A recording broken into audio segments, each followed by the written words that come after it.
कहा गया the number of seats in a cinema hall is increased by 16 and 2/3% and the ticket price are decreased by 20%, then what percent change in total income. ध्यान से देखिएगा, कहा गया कि किसी सीट जो सिनेमा हॉल में थी उसमें 16 सही 2/3% का चेंज होता है, यानी कि अगर 60 थी पहले तो इसका 16 सही 2/3% निकालना आसान है, यानी 10 बढ़ा दी गई, यानी अब 70 हो गई। और कहा गया टिकट की कीमत में 20% की कमी कर दी जाती है, यानी पहले 5 रुपये का टिकट था तो अब 4 रुपये का बचा। तो कहा गया आमदनी में कितने प्रतिशत बदलाव आता है।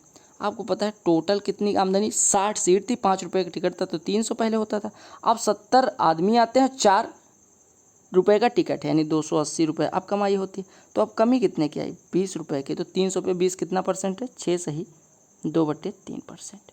तो कितने की कमी आई, 6 सही 2/3% की। ये देखिएगा, कहा गया cost price of a TV is 7500 and market price is 1 के बाद 40। कहा गया after allowing a discount of X%, ये profit of 15% is made, then find the value of X। कहा गया एक टेलीविज़न जिसका क्रय मूल्य 7500 है, अंकित मूल्य इतना है, X% की छूट देने के बाद भी उसे 75% का लाभ होता है। ध्यान से देखिए, अगर 7500 पे हमें 15% का लाभ चाहिए तो आपको ये टीवी कितने में बेचनी पड़ेगी, 7500 गुणे 115/100 में, यानी कि 7500 गुणे 23/20 में बेचना पड़ेगा। और ये कितने का, 10,000 पे X% का लाभ होता है, यानी कि 10,000 पे X% की छूट दी जाती है, यानी कि बेचा कितने में जाता है, 10,000 इंटू 100 माइनस X/100 में। और X% की छूट का मतलब हो जाएगा 10,000 इंटू 100 माइनस X/100। तो 100 यहाँ से 20 से कट जाएगा, यानी 5 बचेगा, 5 से कट जाएगा 2,000 बचेगा, और 1 2 यानी आपका बचा 75 गुणे 23 बराबर 20 गुणे 100 माइनस X, 20 गुणे 100 माइनस X, यानी यहाँ से हमारा कह सकते हैं 5 से काट दीजिए 15 बचेगा, 5 चौको 20 बचेगा, यानी आपका 4X इज इक्वल टू आ जाएगा 400 माइनस 15 गुणे 23 यानी कि 345। तो 4X इज इक्वल टू 55, यानी X इज इक्वल टू हो जाएगा 13.75, यानी कितने परसेंट की छूट दी गई है, 13.75% की। कहा गया P is a point outside a circle and is 25 centimetre away from its centre. कहा गया कि P एक बाहरी बिंदु है किसी वृत्त का, और जिससे क्या जो सेंटर से कितनी दूरी पे है, 25 सेंटीमीटर की दूरी पे है। ठीक है, कहा गया ये second CBA drawn from C intersect the circle at point B and A such that AB is equal to इतना, BC इज इक्वल टू इतना। तो आपसे BC की लंबाई पूछी गई है। ठीक है, कहा गया कि एक अच्छा C कहा गया, यहाँ पे P की बात नहीं की गई, यहाँ पे C कर लीजिएगा, यानी C ये बिंदु है। अब कहा गया C से एक वो खींची गई है छेदक रेखा जो B और A पे काटती है। आपको और दिया गया है कि AB बराबर 20 दिया गया है, BC बराबर 15 दिया गया है। तो आपसे क्या कहा गया, रेडियस निकालिए। अब अगर ये सेंटर है तो यहाँ से इसको मिला दीजिए, यानी अगर ये R है तो ये भी R हो जाएगा। अब आपको मैंने एक थ्योरम बताई थी कि सर अगर एक क्या है, 2 सेकेंड्स हैं, यानी कि 2 छेदक रेखाएं हैं, तो हम कह सकते हैं यहाँ से कि सर जो C इंटू मतलब इसकी लंबाई को अगर हम M कहें तो CM इंटू CX की जो वैल्यू होगी, यानी दोनों छेदक रेखाएं हैं, यानी कि CMX और CB ये दोनों सेकेंड्स हैं, तो हम कह सकते हैं CM इंटू CX बराबर हो जाएगा CB into CA। Value put कर दीजिए यहाँ पे, CB की वैल्यू 15, ठीक है, इंटू CA की वैल्यू 15 20 35, ये बराबर हो जाएगा CB। जैसे CB ही तो पुट कर रहे हैं। CM की वैल्यू कितनी है आपको पता है, पूरा 25 है, इतना R है, तो ये कितना हो जाएगा 25 माइनस R इंटू ये कितना बचेगा 25 इतना है, और R इसमें और जोड़ दीजिए, यानी 25 प्लस R, यानी आपका हो गया 15 गुणे 35, यानी कि 15 पचे 75 और 15 तिया 45 और 7 52, यानी 525 बराबर हो जाएगा 625 माइनस R स्क्वायर, यानी R स्क्वायर बराबर हो जाएगा 625 माइनस 525 यानी 100। तो R बराबर कितना हो जाएगा 10 सेंटीमीटर, यानी त्रिज्या कितनी आ गई 10 सेंटीमीटर। कहा गया कि 3 wells in the temple toll at the interval of 24, 36 and 54 seconds individually. If they have tolled all together at 5 am, then how many times these wells will toll together till 5 pm on the same day? कहा गया 24, 36 और 58 second के अंतराल पे 3 Wales बजती हैं, एक दिन 5 बजे बजी सुबह, तो शाम तक कितनी बार बजेंगी। आपको 24, 36 और 54 का एलसीएम लेना पड़ेगा। 24, 36 और 54 का अगर एलसीएम लेंगे तो 4 से काटेंगे, 4 छके 24, 4 9 36, 4 से काटेंगे 27 बचेगा। आप यहाँ पे 6 से काट दीजिएगा तो यहाँ पे बचेगा 1, यहाँ पे बचेगा 3, यहाँ पे बचेगा 9, 9 से काट दीजिएगा, सब खत्म हो जाएंगे, यानी 9 छक 54 चौको 216, यानी 216 सेकंड बाद ये बजेंगी। एक बार बजने के बाद ये 216 सेकंड बाद बजती हैं। अब आपसे कहा गया कि 5 बजे सुबह बजी थी, अब 5 बजे शाम तक, यानी कितने घंटे का समय? 12 घंटे। 12 घंटे में कितने मिनट? 12 गुणे 60। और सेकंड की बात करूँ तो 12 गुणे 60 गुणे 60 इतने सेकंड है। और 216 सेकंड में एक बार बजती हैं, तो इतने सेकंड में कितनी बार बजेंगी? तो आप कहेंगे 216 से भाग कर दो, तो 12 से काटोगे, 12 एक नम 12 और 12 अट्ठे 96। आपको एक चीज़ और पता है, 6 तियाँ 18, 6 धाम में 60, 3 से काटेंगे तो ये आपका हो जाएगा 20, तो 20 धाम में 200, यानी 200 बार बजेंगे? नहीं, एक बार स्टार्टिंग में भी तो बजी थी, यानी एक बार स्टार्टिंग में बजी थी और 200 बार और बजेंगे, यानी टोटल 201 बार बजेंगे। समझ आ गया? देखिएगा अगला प्रश्न, कहा गया था population of A village is 10,000, और 10,000 नहीं 1 लाख। कहा गया 1 लाख जनसंख्या है और 1/4 आर फीमेल्स, यानी कि अगर मैं फीमेल की बात करूं तो यहाँ पे फीमेल कितनी है? 25,000, 25,000 फीमेल हैं। और मेल कितने हो जाएंगे तब? 75,000 मेल हो गए। अब कहा गया कि 10% of the males and 50% of females are uneducated. अगर 10% मेल क्या हैं? अनएजुकेटेड हैं, तो कितने परसेंट एजुकेटेड हो जाएंगे? अरे अगर 10% अनएजुकेटेड हैं तो 90% ये एजुकेटेड हो जाएंगे। और कहा गया 50% फीमेल्स आर अनएजुकेटेड, यानी 50% एजुकेटेड ये बची। अगर 50% अनएजुकेटेड हैं तो 50% एजुकेटेड बचेंगे, यानी 25,000 का 50%, यानी 12,500 फीमेल एजुकेटेड है, यानी एजुकेटेड की बात की जा रही। और मेल्स में अगर इसका 90%, यानी कि 67,500 मेल्स एजुकेटेड। आपको पता है एजुकेटेड फीमेल इतनी हो गई, मेल्स मतलब एजुकेटेड मेल्स इतने हो गए, तो टोटल एजुकेटेड जनसंख्या कितनी हो जाएगी? 80,000। आपको पता है टोटल जनसंख्या थी 1 लाख, 1 लाख का 80,000 क्या है? एजुकेटेड है, यानी कितने परसेंट एजुकेटेड है? 80%। कहा गया कि ये discount vegetable vendor sells his good at cost price but they use a, यहाँ पे ही कर दीजिएगा, but he use a weight of 800 grams for 1 kg weight, find his gain percent. कहा गया कि वो क्रय मूल्य पे तो बेचने का दावा करता है, हम मान लेते हैं कि सर वो 1000 ग्राम खरीदता है, 1000 ग्राम खरीदता है 4,000 रुपये का, ठीक है? 1000 ग्राम जो है वो 4,000 रुपये का खरीदता है, ठीक है? लेकिन वो जब बेचता है तो 1000 ग्राम नहीं बेचता है, वो बेचता है कितना? 800 ग्राम। कितने रुपए में? 4,000 रुपये में। यानी उसने खरीदा था 1000 ग्राम, यानी कि 4 रुपये प्रति ग्राम खरीदा था, और बेचा कितना? 800 ग्राम ही बेचा 4,000 रुपये में, यानी 5 रुपये प्रति ग्राम बेच दिया। यानी 4 रुपये में खरीदा था, 5 रुपये में बेचा, यानी कितने परसेंट का फ़ायदा? 25% का। तो इससे इजी मेथड हो ही नहीं सकती। समझ आ गया? ये प्रश्न देखिएगा, इस फिगर को दोबारा मुझे बनाना पड़ेगा। कहा गया कि एक PQ जो है एक वृत्त की जीवा है। पहले एक वृत्त खींचिए, इसकी जीवा एक PQ है और एक ये वाली है। मैं बात करूँ PT एक जीवा, PQ इसकी एक जीवा है और PT और QT इसकी स्पर्श रेखाएं हैं। PQ को मिला दीजिए, यानी ये PQ हो गया। आपसे कहा गया ये सेंटर O है, सेंटर O है, इसकी त्रिज्या दी गई 5। अगर इस पर परपेंडिकुलर ड्रा करें तो ये 4 हो जाएगा, क्योंकि पूरी लंबाई 8 है, ठीक है? ये 4 हो गया। अगर ये 5 है, ये 4 है, तो ये 3 हो जाएगा। यहाँ से इसको मिला दीजिए, ठीक है? अब आप ध्यान से देखिए, आपको पता है कि ये जो होगा ये इस पर परपेंडिकुलर होगा। क्यों? कौन सा? देखिए ये जो त्रिज्या होगी वो स्पर्श बिंदु पे, स्पर्श रेखा पे लंब हो जाएगी। यानी अगर ये 5 है, ये x मानूँ मैं थोड़ी देर के लिए, ये भी परपेंडिकुलर है। तो आप कह सकते हैं कि TP का स्क्वायर यहाँ से क्या निकल के आएगा? इस वाले ट्रायंगल से, इस वाले ट्रायंगल से निकल के आएगा x का स्क्वायर प्लस 4 का स्क्वायर। लेकिन अगर मैं बात करूँ इस वाले ट्रायंगल में, यानी बड़े वाले ट्रायंगल में, तो आप कहेंगे ये परपेंडिकुलर है, यानी कि यहाँ पे हो जाएगा 3 + x का स्क्वायर,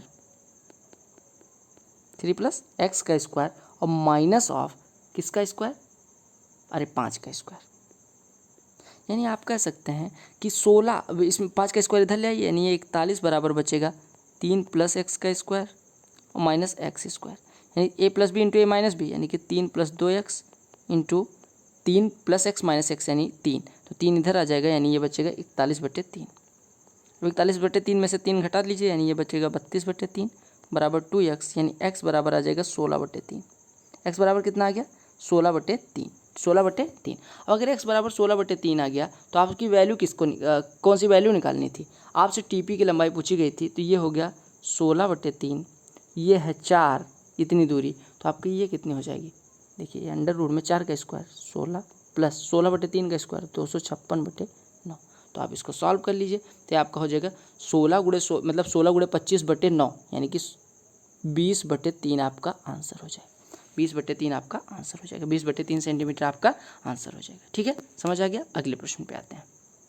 कहा गया कि एक धन को एक्स वाई जेड के बीच इस प्रकार बांटा जाता है कि एक्स वाई के हिस्सों का अनुपात क्या है, 12:13 है। वाई और जेड के हिस्सों का अनुपात 26:27 है। अब देखो, अगर मैं बात करूँ एक्स वाई और जेड के हिस्सों की, तो एक्स और वाई का अनुपात 12:13 है। 12:13 को हम लिख सकते हैं 24:26, यानी कि अगर वाई 26 है तो एक्स 24 है। और वाई और जेड क्या हिस्सों का अनुपात 26:27 है, यानी वाई अगर 26 है तो जेड 27 है। अब आपसे कहा गया कि एक्स और जेड के हिस्सों के बीच में अंतर, एक्स और जेड के बीच का हिस्सा कितना है, 24 और 27, इसका अंतर 3 बराबर आपको दिया गया 315, यानी 1 बराबर कितना हो जाएगा 105। तो आपसे कहा गया ए की वैल्यू, ए है कितना, x plus y plus z, जो कि 24 + 26 + 27, यानी कि हो जाएगा 77। ये तो बचेगा। आपको पता है कि x + y + z कितना हो जाएगा, अरे 24 और 26 50 और 27 77। अगर 1 बराबर 105 है तो 77 बराबर कितना हो जाएगा, 77 गुणे 105 यानी कि 735, यानी ये हो गया 5808, यानी 8085। कुल रुपए कितने हो गए, 8085। अगला प्रश्न देखिएगा। कहा गया कि 50 स्टूडेंट का जो एवरेज था वो 72 था। कहा गया अगर 3 लोगों के मार्क्स जो है वो 46, 27 और 87 के स्थान पे इतने लिख दिए गए, यानी थे वास्तव में 46, 27 और 87, लेकिन लिख दिए गए 64, 72 और 78। तो आपसे पूछा गया औसत क्या होगा। अच्छा, अगर मैं बात करूँ लिखे कितने गए, आपने कहा कि 64, 72 और 78 लिखे गए हैं, यानी कि 214 लिखे गए हैं। अरे 72, 78 150 और 64 जोड़ेंगे 214। और कहा गया 46, 27 और 87 थे, 46, 27 और कितने थे, 46, 27 और 87 थे, यानी कि हमारे थे कितने, 46, 87 और 27 थे, यानी कितने थे, अरे 6, ये देखिए 7, 7, 14, 6, 20 और 8, 2, 10, 2, 12, 4, 16, यानी 160 थे। 160 की जगह पे हमने लिख दिए 214। हमने बढ़ा के कितना लिखा, 54, यानी कि 54 हमने बढ़ाया है कितने लोगों पे, 50 लोगों पे, यानी औसत हमने कितना बढ़ाया होगा, 54/50। 54/50 बोले तो 1.08, यानी औसत जो हमने लिखा है वो 1.08 ज़्यादा लिख दिया है, क्योंकि हमने एवरेज यानी टोटल जो लिया था वो 54 ज़्यादा ले लिया था। तो हमने जो औसत 72 लिखा वो 72 ना होकर उससे 1.08 कम होगा, यानी हमारा होगा कितना, 70.92। तो आपका आंसर कितना हो गया, 70.92। कहा गया कि the efficiency of Ankur, Priyesh and Sanjur are in the ratio of 2:5:3, यानी कि अंकुर, प्रियेश और संजूर अगर काम करते हैं तो 2:5:3 के अनुपात में काम करते हैं। कहा गया अगर वो तीनों एक साथ कार्य करें तो 30 दिन लगते हैं, यानी तीनों कार्य करेंगे तो 30 दिन लगेंगे। तो कहा गया संजूर अकेले 60% कितने दिन में कर देगा। आपको पता है अगर इनकी इफिशियंसी 2, 5 और 3 माने तो 2, 5, 7, 3, 10, यानी कि ये 300 यूनिट टोटल कार्य है। अब 300 यूनिट टोटल कार्य है, इसका 60% करना है, यानी 180 यूनिट करना है। किसको करना है, संजूर को। संजूर एक दिन में करता है 3, तो 180 यूनिट करने में 180/3 यानी कि 60 घंटे लगेंगे। कोई दम नहीं था इस क्वेश्चन में। अगला प्रश्न देखिएगा। कहा गया 3 cars leave Begusarai for Patna after equal interval of time. They reach Patna simultaneously and leave for Ara which is 126 km from Patna. The first car arrives 1/4 hour after second car, and third car having reached Ara immediately reverse the direction and 18 km from Ara meets the first car. Find the speed of third car. ध्यान से देखिएगा, प्रश्न में कुछ interesting है, इस वजह से ये प्रश्न इंक्लूड किया गया। कहा गया 3 कार समान समय अंतराल पर बेगूसराय से पटना के लिए रवाना होती हैं। समान समय अंतराल मतलब इक्वल इंटरवल, यानी कि जैसे पहली अगर ए टाइम पे होती है, मतलब यहाँ से छूटती है, तो दूसरी a+t पे और तीसरी a+2t पे। ठीक है। अब कहा गया कि यहाँ से बेगूसराय से पटना के लिए ये तीनों निकलती हैं। हम मान लेते हैं पहली की स्पीड s1 है, दूसरे की स्पीड s2 है, तीसरे की स्पीड s3 है। ठीक है। अब कहा गया कि जब पटना पहुँच जाती है तो ये यहाँ से आरा के लिए निकलती हैं, जिसकी दूरी यहाँ से 126 किलोमीटर है। ठीक है। कहा गया फर्स्ट कार अराइव्स दियर 1/4 आवर आफ्टर सेकंड कार। अब देखिए अगर पटना की बात करें तो पटना से बेगूसराय से पटना की डिस्टेंस अगर हम a माने तो a दूरी को s1 स्पीड से तय करने में कितना समय लगा होगा, a/s1। और चूंकि हमें पता है दूसरी कार द्वारा लिया गया समय कितना है, आपको पता है इसकी स्पीड s2 है तो a/s2 इसने लिया है। लेकिन आपको दिया गया है कि चूंकि ये टी घंटे बाद स्टार्ट हुई थी, यानी कि इसमें टी जोड़ दीजिए, और जो ये समय ले रही है यानी इतना समय लेने के पहले, मतलब जितना समय सेकंड कार ले रही है यानी सेकंड कार इतने घंटे बाद पहुंची होगी, लेकिन इससे 1/4 घंटे पहले कौन सी पहुंच गई थी, पहली वाली, यानी कि पहली वाली द्वारा लिया गया समय इससे 1/4 घंटे कम है। अब दूसरा केस बात करते हैं। कहा गया पहली कार दूसरी कार पहुंचने के 1/4 घंटे बाद, पहली कार दूसरी कार पहुंचने के 1/4 घंटे बाद पहुंचती है, यानी कि ये इससे 1/4 घंटे ज़्यादा समय लेती है। यहाँ पे प्लस कर दीजिएगा। कहा गया अगर ए इनके बीच की दूरी हो तो पहली कार a/s1 समय लेती है, दूसरी कार हमसे कहा गया था कि a+t समय बाद स्टार्ट होती है, तो a+t नहीं, यहाँ m+t कर लीजिएगा, यहाँ पे m समय कर दीजिए क्योंकि हमने दूरी a मान ली है। तो अगर मैं बात करूँ दूसरी कार a दूरी तय करने में a/s2 समय लेती है और t घंटे बाद ऑलरेडी स्टार्ट हुई थी, यानी कि t घंटे इसमें ऐड कर दीजिए, तो इतना समय ये ले रही है। लेकिन कहा गया पहली वाली कार जो है वो इतने समय के 1/4 घंटे और लेती है तब पहुँचती है, यानी उसके बाद में पहुँचती है, यानी a/s1 बराबर a/s2 + t + 1/4।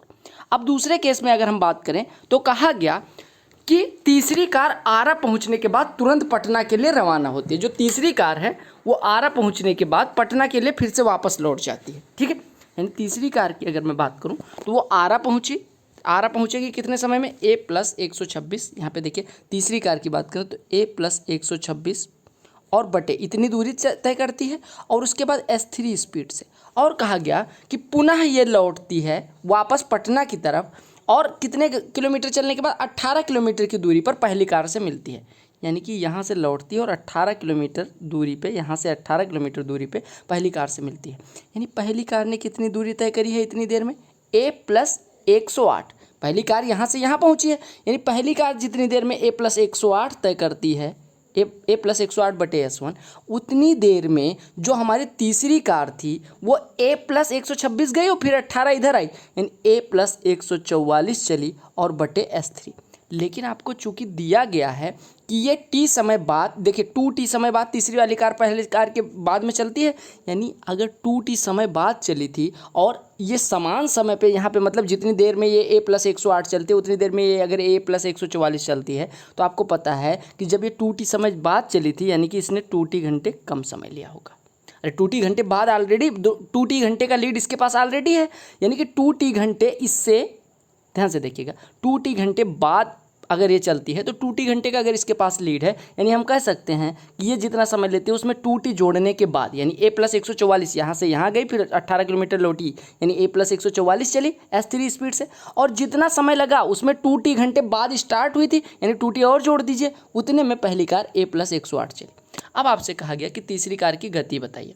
अब आप एक चीज़ बताइए मेरे भाई, आपके पास दो इक्वेशन है, एक ये और एक ये वाला, और वेरिएबल्स कितने हैं, 1 2 3 4 और 1 5, यानी 5 वेरिएबल्स हैं और आपके पास इक्वेशन 2 है, तो क्या कुछ निकाला जा सकता है, नहीं निकाला जा सकता, यानी आपका आंसर होगा कैन नॉट बी डिटरमिन्ड। अगर आपको नहीं समझ में आएगा मैं ग्रुप में फिर से समझा दूंगा, लेकिन आपको यहाँ पे कैन नॉट बी डिटरमिन्ड आ जाएगा, थोड़ा सा समझिएगा इसको। अगला प्रश्न देखिएगा, ज्योमेट्री का है। कहा गया if 2 equal circles of radius 7 centimetre have 2 common tangents PQ and RS which touch the circle on P, R, Q and S respectively, if RS is equal to 48 centimetre then find the length of PQ।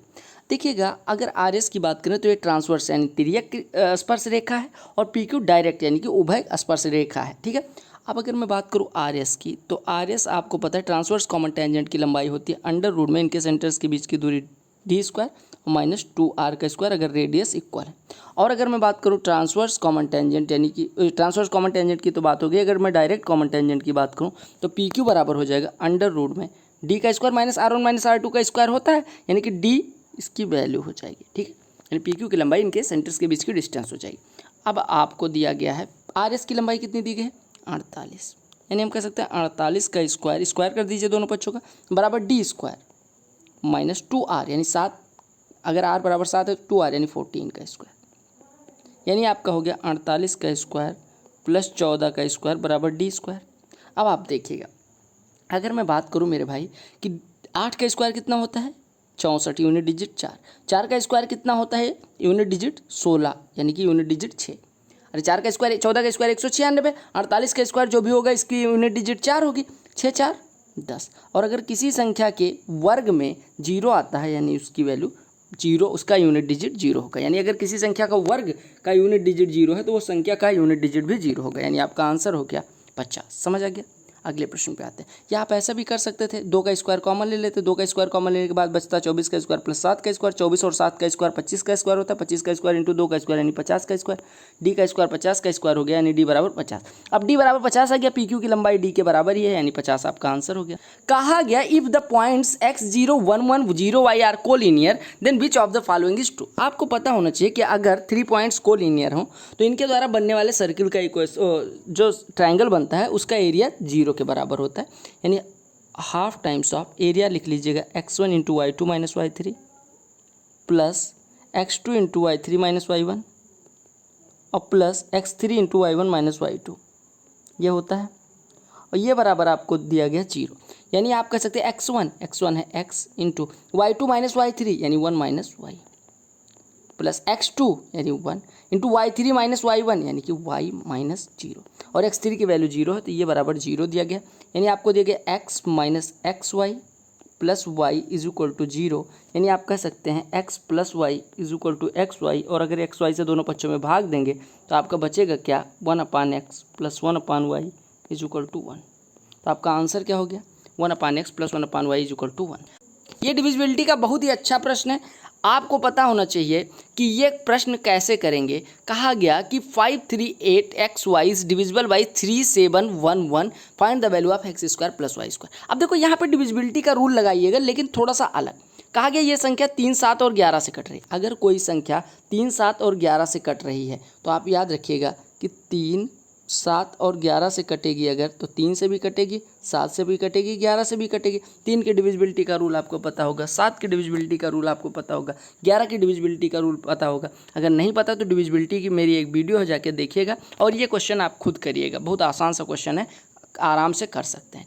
अगला प्रश्न देखिए। कहा गया the radii of 2 circular faces of the frustum यानी कि एक छिन्नक के 2 circular दोनों जो वृत्ताकार सरफेसेस हैं उनका रेडियस दिया गया 6 और 4। यहाँ पे 6 और 4 सेंटीमीटर कर लीजिएगा। हाइट 10.5 दी गई है। तो आपसे आयतन पूछा गया। शंकु छिन्नक का आयतन होता है 1/3 pi h into r square plus r यही होता है।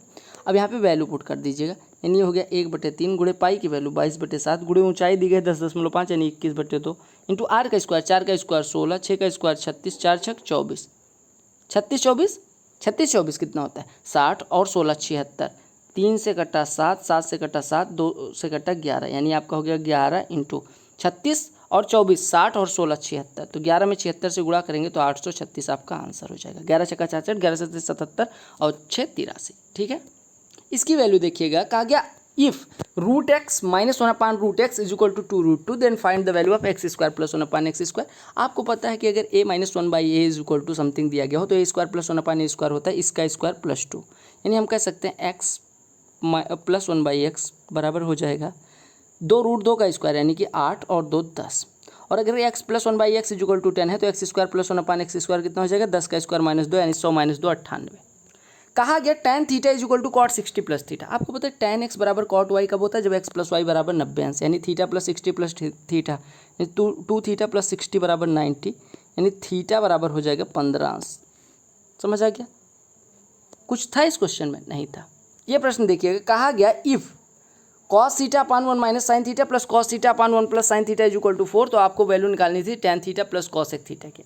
अब देखिएगा ये प्रश्न अगर आपको करना है तो आप क्या कर सकते हैं थीटा बराबर क्या रख दीजिए। थीटा बराबर कुछ भी रख के चेक कर सकते हैं। 0 नहीं रखना है और 90 नहीं रखना है। 30 45 60 कुछ भी रख के चेक करते हैं लेकिन मैं चेक नहीं करूँगा, चेक आप लोग कर लीजिएगा।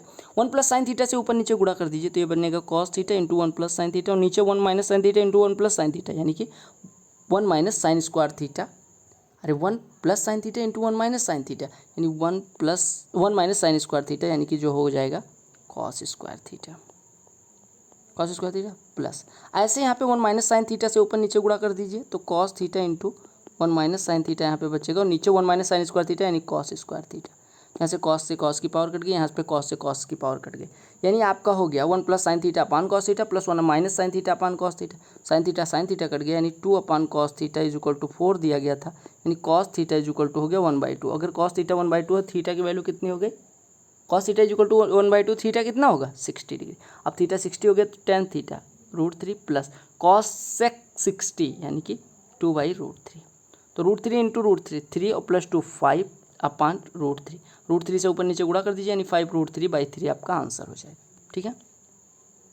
अच्छा, ऐसा क्वेश्चन आपको मैंने करवाया है। कहा गया sphere of radius 8 centimetre is melted and recast into sphere of radius 4 centimetre is how many such spheres can be made. कहा गया 8 सेंटीमीटर त्रिज्या वाले एक गोले को पिघलाकर 4 सेंटीमीटर त्रिज्या वाले गोले बनाए जाते हैं। ऐसे कितने गोले बनाए जा सकते हैं?